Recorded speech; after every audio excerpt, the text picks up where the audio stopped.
जय हिंद दोस्तों, मैं आर के रिवाइज प्लस पे आप सभी का स्वागत करता हूं।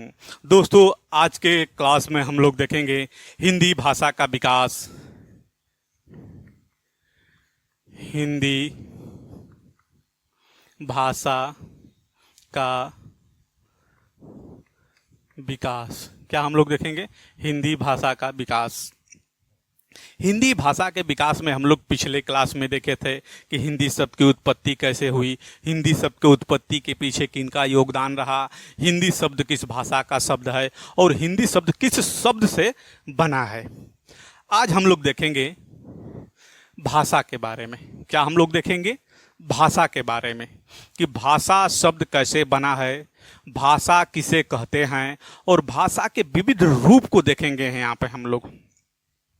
तो आइए हम लोग देखते हैं भाषा शब्द कैसे बना है। क्या हम लोग देखेंगे भाषा शब्द कैसे बना है? भाषा शब्द संस्कृत के भास धातु से बना है। क्या बना है? किससे? भास धातु से बना है। भास धातु यानी धातु क्या होती है? क्रिया का मूल रूप को हम लोग क्या कहते हैं? धातु कहते हैं। जैसे आपका पढ़ना, लिखना और बोलना, इसमें क्रिया का मूल रूप क्या है? पढ़ है, लिख है और बोल है। यानी क्रिया का मूल रूप क्या है? पढ़ है, लिख है और बोल है। इसमें नाप प्रत्यय लगाकर क्या बनाया गया है? क्रिया को बनाई गई है। तो भाषा शब्द की उत्पत्ति कैसे हुई है? संस्कृत के भास धातु से हुई है। किससे हुई है? संस्कृत के भास धातु से हुई है। भास धातु का अर्थ क्या होता है? क्या अर्थ होता क्या है? प्रकट करना। क्या? प्रकट करना। क्या प्रकट करना? भाव या विचार। क्या प्रकट करना? भाव या विचार। भाव या विचार प्रकट कैसे करेंगे हम लोग? कहकर या बोलकर। क्या? बोलकर या कहकर। क्या? भाषा शब्द की उत्पत्ति कैसे हुई है? संस्कृत के भास धातु से। भास धातु का अर्थ क्या है?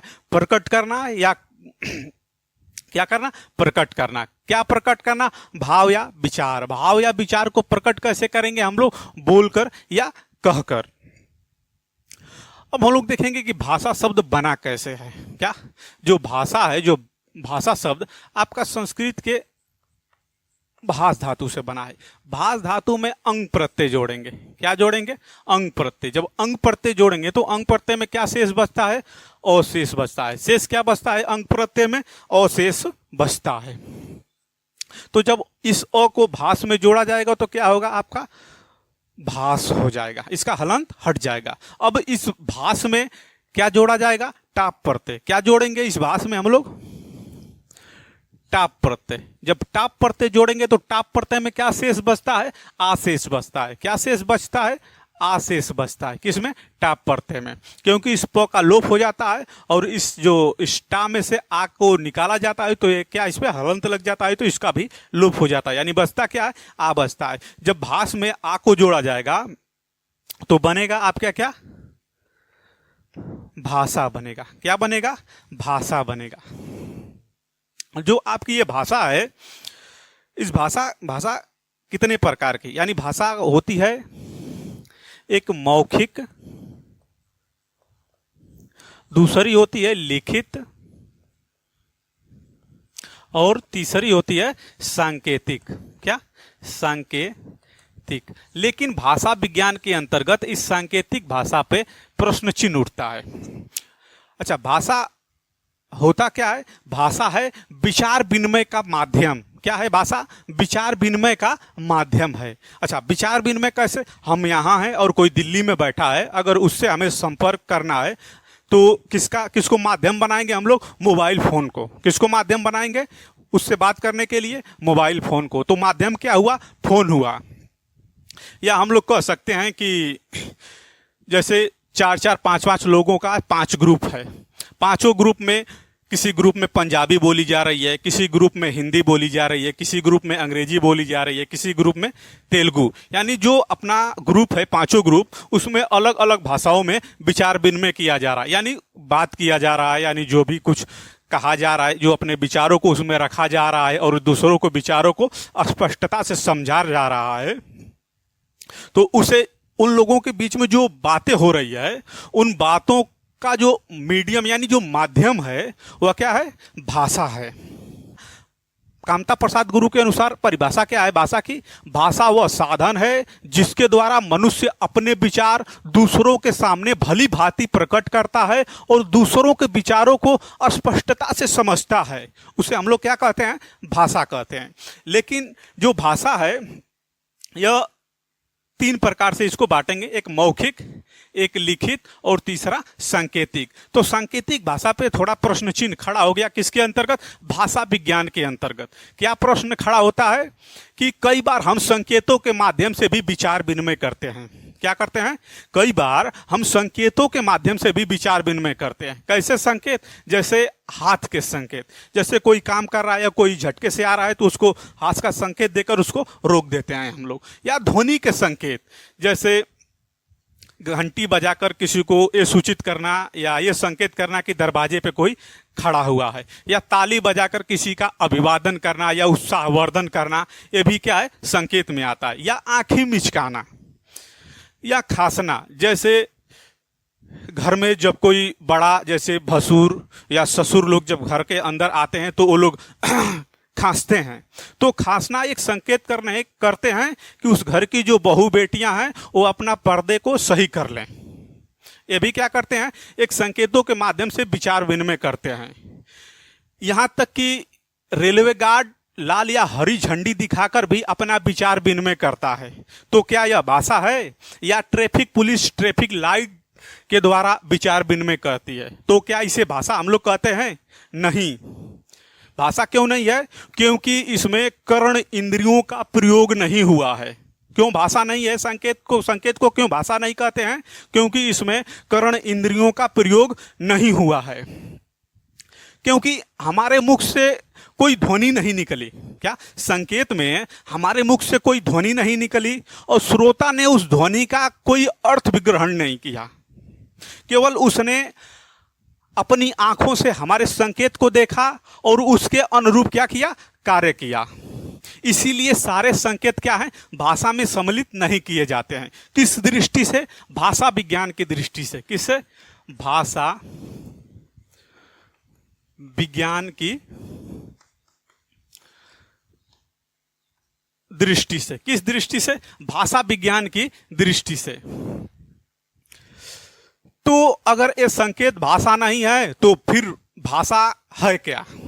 क्या प्रश्न यह बनता है कि जब ये संकेत भाषा नहीं है तो भाषा है क्या?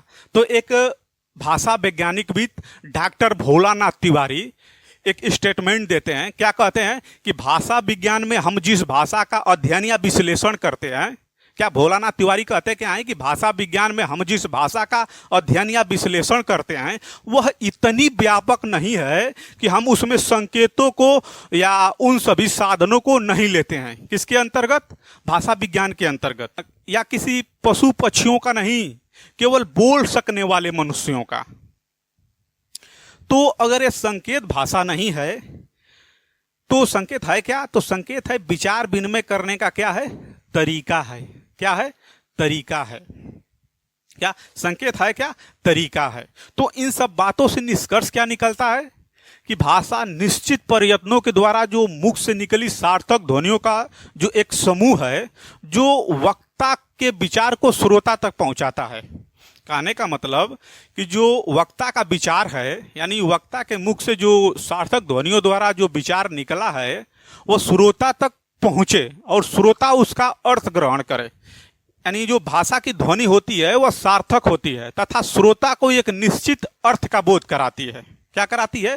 श्रोता को एक निश्चित अर्थ का बोध कराती है। उसे हम लोग क्या कहते हैं? भाषा कहते हैं। अब हम लोग देखेंगे भाषा के रूप को। क्या देखेंगे यहाँ पे? भाषा के रूप को। तो भाषा के रूप में आपकी आ जाएगी बोली, क्या होगी? भाषा के रूप में आपकी आ जाएगी बोली, बोली के बाद विभाषा, विभाषा के बाद आएगी आपकी परिनिष्ठित भाषा, परिनिष्ठित भाषा, राजभाषा, उसके बाद राष्ट्र भाषा आएगी। तो पहले हम लोग देखेंगे भाषा के रूप में, क्या हम लोग देखेंगे भाषा के रूप में, भाषा के रूप, भाषा के रूप में पहले हम लोग देखेंगे बोली को। किसको देखेंगे? बोली को। बोली है क्या? बोली यानी जिसकी लिपि न हो और जो आम जन या परिवार या गांव या आसपास या जन साधारण लोगों के द्वारा बोली जाती हो। क्या बोली है? क्या जिसकी कोई लिपि न हो और जो आम जन, परिवार, गांव, आसपास या जन साधारण लोगों के द्वारा बोली जाती हो, उसे हम लोग क्या कहते हैं? बोली कहते हैं। बोली का जो क्षेत्र होता है वह क्या होता है? सीमित होता है। जैसे ब्रज, आपका भोजपुरी, मगही, अवधी इत्यादि सब बोलियां में आती हैं। बोली थोड़ी थोड़ी दूर पे बदल जाती है। क्या जो बोली है वो थोड़ी थोड़ी दूर पे बदल जाती है। जैसे कोस कोस पर पानी बदले, 4 कोस पे बदले बानी। क्या कोस कोस पर पानी बदले, 4 कोस पे बदले बानी, यानी बोली को हम लोग इसमें शामिल करेंगे क्योंकि इसका क्षेत्र सीमित होता है। इसके बाद आएगा आपका, यानी बोली को हम लोग कह सकते हैं कि ये ग्राम की भाषा या जिले की भाषा या मंडल की भाषा। क्या बोली को हम लोग ग्राम की भाषा, जिले की भाषा या मंडल तक इसको हम लोग शामिल करेंगे। अब हम लोग देखेंगे कि विभाषा क्या होती है। क्या विभाषा किसे कहते हैं? क्या देखेंगे हम लोग? विभाषा। तो इसका क्षेत्र व्यापक होता है। किससे? बोली की अपेक्षा इसका क्षेत्र थोड़ा व्यापक होता है, यानी मंडल, मंडल से थोड़ा राज्य तक पहुंच जाता है। क्या जो विभाषा है वह मंडल से राज्य, यानी मंडल या राज्य तक इसका विस्तार हो जाता है। प्राय साहित्यिक रचनाएं इसमें की जाती हैं। जो विभाषा है इसमें साहित्यिक रचनाएं भी की जाती हैं और इसकी निश्चित लिपि भी होती है, यानी इसमें तकनीकी या वैज्ञानिक शब्दों का अभाव होता है। क्या जो ये विभाषा है इसमें तकनीकी शब्द और वैज्ञानिक शब्दों की क्या होती है? थोड़ा अभाव होता है। और व्याकरण का भी इसमें अभाव होता है, क्योंकि जब इसमें शब्दावली में अगर अभाव होगा तो व्याकरण में अभाव होगा, यह साधारण सी बात है। जैसे आपकी ब्रज भाषा, अवधी, यह सब किस में आएंगी? विभाषा में आ जाएंगी। क्या ब्रज और अवधी, ब्रज और अवधी विभाषा के अंतर्गत शामिल कर ली जाती हैं, क्योंकि यह मंडल या राज्य स्तर पे, मंडल स्तर पे इसका विकास या राज्य स्तर पे होता है। तो जो सूरसागर है और आपका रामचरितमानस, यानी अवधी में आपका रामचरितमानस लिखा गया है। क्या रामचरितमानस, और इसमें सूरसागर, तो इसकी लिपि भी हो गई। क्या इसकी लिपि भी हो गई, यानी हम लोग कह सकते हैं कि इसका जो बोली से थोड़ा सा ऊपर होता है। क्या जो इसका क्षेत्र होता है या विभाषा बोली से थोड़ी ऊपर होती है, यानी मंडल या राज्य तक यह जाती है। इसके बाद आता है आपका परिनिष्ठित भाषा। क्या तीसरे नंबर पे क्या आता है? परिनिष्ठित भाषा। तीसरे नंबर पे आती क्या है? परिनिष्ठित भाषा। परिनिष्ठित भाषा होता क्या है? यानी जो व्याकरण के नियमों से बधी हो। क्या परिनिष्ठित भाषा कहते किसे हैं? जो व्याकरण के नियमों से बधी हो। क्या जो व्याकरण के नियमों से बधी हो और जिसमें तत्सम तत्भव की प्रधानता पाई जाए। क्या जो व्याकरण के नियम से बंधी हो और तत्सम तद्भव की प्रधानता पाई जाती हो। जैसे मानक हिंदी हो गया। मानक हिंदी आपका बोली और विभाषा का थोड़ा विकसित रूप है। क्या परिनिष्ठित भाषा को हम लोग क्या बोलते हैं? मानक। क्या परिनिष्ठित भाषा को बोलते क्या है? मानक हिंदी। क्या मानक हिंदी को, ये मानक हिंदी या परिनिष्ठित भाषा ये सब एक ही है। तो इसका जो है बोली और विभाषा से थोड़ा विकसित रूप इसको दिया गया है। यह व्यापक रूप इसमें साहित्यिक और विचारों का आदान प्रदान किया जाता है। किसके अंतर्गत? आपका परिनिष्ठित भाषा के अंतर्गत, जो इसका प्रयोग पूरे क्षेत्र में समान रूप से होता है, क्योंकि यह बोली और विभाषा से थोड़ा ऊपर मानी जाती है, इसलिए इसका प्रयोग समान रूप से किया जाता है तथा यह सभी लोगों द्वारा बोली या समझी जाती है। क्या? जो आपकी परिनिष्ठित भाषा है, यह सभी लोगों के द्वारा बोली या समझी जाती है। इसमें आपकी व्याकरण भी इसमें आता है और इसमें साहित्यिक रचना भी की जाती है। अब हम लोग देखेंगे तीसरे नंबर पे राजभाषा, कि राजभाषा होता क्या है। क्या? राजभाषा क्या देखेंगे हम लोग? राजभाषा की राजभाषा कहते किसे हैं? जो राजभाषा है वो देश के प्रशासनिक कार्रवाइयों में प्रयुक्त होती है। क्या? राजभाषा जो देश के प्रशासनिक कार्रवाइयों में प्रयोग हो, यानी अनुच्छेद 343 से लेकर 351 राजभाषा के संबंध में बात किया गया है। क्या? जो राजभाषा का है 343 से लेकर 351 तक सिर्फ राजभाषा के बारे में बात किया गया है इसमें। यानी संविधान के अनुच्छेद 343(1) के अनुसार भारतीय संघ की राजभाषा हिंदी होगी और इसकी लिपि क्या होगी? देवनागरी होगी। थोड़ा हम लोग भाषा का संवैधानिक रूप देख लेते हैं कि संविधान में सर्वप्रथम कितने भाषाओं को सम्मिलित किया गया, फिर उसके बाद कौन कौन सा संविधान संशोधन हुआ और उस संविधान संशोधन में कौन कौन सी भाषाओं को लिया गया। कि संविधान के अनुच्छेद 344(1) के अनुसार आपके 8वीं अनुसूची में प्रारंभ में 14 भाषाओं को सम्मिलित किया गया था। क्या? संविधान के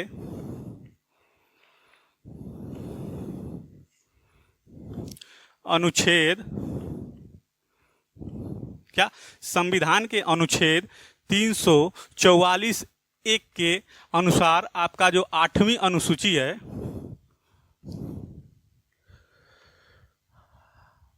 क्या? 8वीं अनुसूची में आपके 14 भाषाओं को सम्मिलित किया गया है। भाग 17 14 भाषाओं को सम्मिलित किया गया पहली बार। कौन कौन सी भाषाएं हुई सम्मिलित पहली बार में? आपका असमिया, उर्दू, कन्नड़, उड़िया, कश्मीरी, गुजराती। उसके बाद आइए इसको थोड़ा लिखते हैं। पहले क्या? असमिया, कौन सा भाषा? असमिया, उर्दू, असमिया, उर्दू, कन्नड़, उड़िया। क्या? असमिया, उर्दू, कन्नड़, उड़िया, कश्मीरी, गुजराती। क्या? कश्मीरी, गुजराती। क्या? कश्मीरी, गुजराती, तेलुगु, तमिल, तेलुगु। क्या? तेलुगु, तमिल।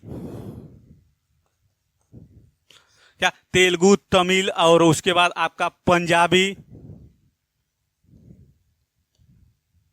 तेलुगु, तमिल, पंजाबी, बांग्ला, मराठी, मलयालम। कौन कौन सी भाषा? बांग्ला, मराठी, मलयालम, और उसके बाद संस्कृत, फिर हिंदी। तो आइए देखते हैं कितनी भाषाएं हुई। असमिया, उर्दू, कन्नड़, उड़िया, कश्मीरी, गुजराती, गुजराती के बाद तेलुगु, तमिल, पंजाबी, बांग्ला, मराठी, मलयालम, संस्कृत और हिंदी। कितने भाषा हो गए? 14 भाषा। यानी जो संविधान के आर्टिकल 344(1) के अनुसार प्रारंभ में आपके 14 भाषाओं को सम्मिलित किया गया। कौन कौन सी भाषाएं हो गई आप लोग यहाँ देख ली। आइए एक बार और देख लेते हैं इन 14 भाषाओं को। यानी असमिया, उर्दू, कन्नड़, उड़िया, कश्मीरी, गुजराती, तेलुगु, तमिल, पंजाबी, बांग्ला, मराठी, मलयालम, संस्कृत और हिंदी। कितने भाषा हो गई? जबकि 14 भाषाएं हो गई। फिर एक संविधान संशोधन हुआ। कौन सा संविधान संशोधन? 21वां संविधान संशोधन। कौन सा संविधान संशोधन? 21वां। कौन सा संविधान संशोधन? 21वां संविधान संशोधन। 21वां संविधान संशोधन हुआ था कब? आपका 1967 ईस्वी में। और इसमें किस भाषा को मान्यता मिला? सिंधी भाषा को। किस भाषा को मान्यता मिला? सिंधी भाषा को। ये कितने नंबर की भाषा बन गई? 15 नंबर की। फिर एक और संविधान संशोधन हुआ, 71वां संविधान संशोधन। क्या 21वें के बाद कौन सा संविधान संशोधन हुआ? 71वां संविधान संशोधन। 71वां संविधान संशोधन हुआ था कब? आपका 1992 ईस्वी में। कब हुआ था? 1992 ईस्वी में। यानी 71वां संविधान संशोधन कब हुआ था? 1992 ईस्वी में। और इसके अंतर्गत 3 भाषाओं को मान्यता मिला। कौन कौन सी भाषा? नेपाली, कोंकणी और मणिपुरी। क्या? नेपाली, कोंकणी और मणिपुरी। क्या? 71वां संविधान संशोधन जो हुआ था आपका 1992 ईस्वी में, उसके अंतर्गत 3 भाषाएं और शामिलित कर ली गई। कौन कौन सी? नेपाली, कोंकणी और मणिपुरी। यानी नेपाली को 16 नंबर पे, कोंकणी को 17 नंबर पे और मणिपुरी को 18 नंबर पे सम्मिलित कर लिया गया। क्या? नेपाली 16, कोंकणी 17 और मणिपुरी 18। फिर एक और संविधान संशोधन हुआ। कौन सा संविधान संशोधन? आपका 92वां संविधान संशोधन। अच्छा, 92वां संविधान संशोधन हुआ था कब? आपका 2003 में हुआ था। क्या? जो 92वां संविधान संशोधन हुआ था, 92वां संविधान संशोधन कब हुआ था? 2003 में। अच्छा, जब 2003 में संविधान संशोधन हुआ तो इसके अंतर्गत 4 भाषाओं को मान्यता मिला। कौन कौन सा भाषा? आपका बोडो, डोगरी, मैथिली और संथाली। कौन कौन सा भाषा? बोडो, डोगरी, मैथिली और संथाली। यानी अब कुल कितनी भाषा हो जाएंगी? बोडो आपकी 19 नंबर की, डोगरी आपकी 20 नंबर की, मैथिली आपकी 21 नंबर और संथाली कितने नंबर की? 22 नंबर की भाषा। यानी अब कुल मिला के 8वीं अनुसूची में 22 भाषाओं को सम्मिलित कर लिया गया है। इसके बाद हम लोग देखेंगे कि जो आपका अनुच्छेद 343(1) के तहत जो हिंदी भारतीय संघ की राजभाषा यानी राज्य की भाषा बनी, किस आर्टिकल के अनुसार? अनुच्छेद 343। क्या? आर्टिकल 300 कौन सा? 343(1) के अनुसार। क्या? जो आपकी हिंदी है वो भारतीय संघ की राजभाषा यानी राज्य की भाषा बन गई।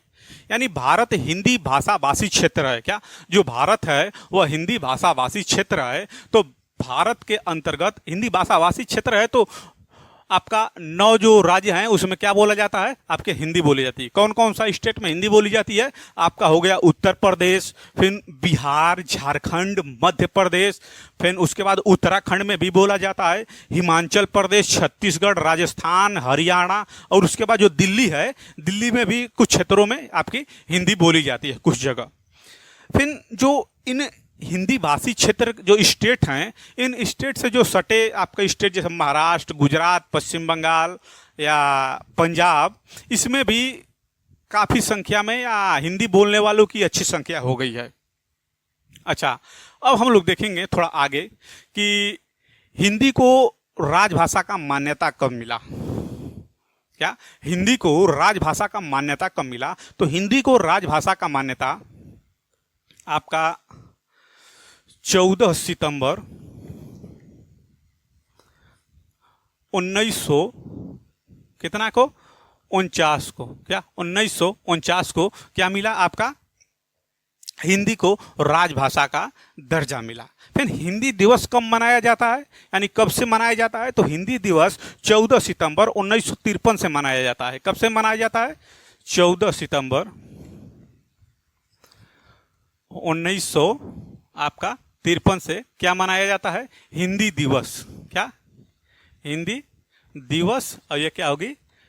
राजभाषा। यानी राजभाषा कब इसको राजभाषा सम्मिलित किया गया या राजभाषा की मान्यता मिली? 14 सितंबर 1949 को। और हिंदी दिवस कब से मनाया जाता है? 14 सितंबर 1953 से। और विश्व हिंदी दिवस मनाया जाता है 10 जनवरी को। क्या? 10 जनवरी को क्या मनाया जाता है? विश्व हिंदी दिवस मनाया जाता है। और प्रथम हिंदी सम्मेलन कहाँ हुआ था? तो प्रथम हिंदी सम्मेलन हुआ था आपका नागपुर में। कब हुआ था? 1975 ईस्वी में क्या हुआ था? प्रथम हिंदी सम्मेलन हुआ।